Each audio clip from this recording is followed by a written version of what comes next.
সুতরাং পুজো পার্বণ আমাকে শিখিয়ে লাভ নেই। মহাকুম্ভ আমি নাইবা বললাম, ওটা এখন মৃত্যু কুম্ভ হয়ে গেছে, মৃত্যু কূপের মতো। আমি মহাকুম্ভকে সম্মান করি, আমি শ্রদ্ধা জানাই, পবিত্র গঙ্গা মাকে আমি সম্মান করি, কিন্তু প্ল্যানিং না করে এত হাইপ তুলে এত লোকের মৃত্যু বললেন 30 জন, কথাটা কি সঠিক? কত ডেড বডি ভাসিয়ে দিয়েছেন নদীতে? কত হাজার হাজার, 8 বার আগুন লেগেছে। বড় লোক আর ভিআইপিদের জন্য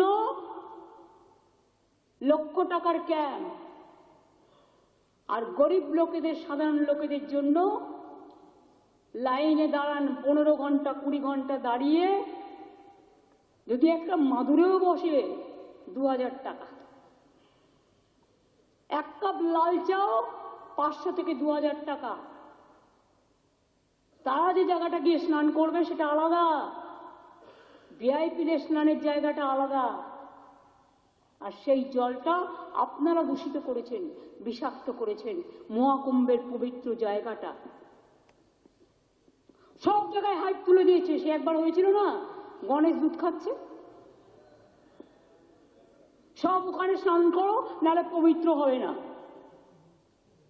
মৃতদেহের ওপর দিয়ে যারা এই হাইপ তুলছেন আর টাকা কামানোর জন্য ধর্মকে বিক্রি করছেন, তাদের আমি মন থেকে মেনে নিতে পারি না।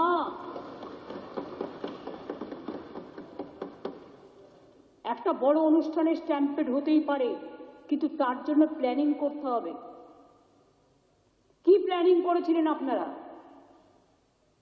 মহাকুম্ভ শুরু হওয়ার দিন পর্যন্ত কোনো প্ল্যানিং হয়নি।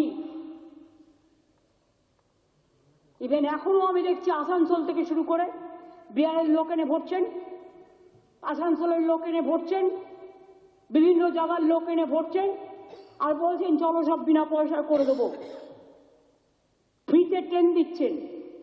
আপনি আগে দেখুন আপনার ক্যাপাসিটি আছে কিনা।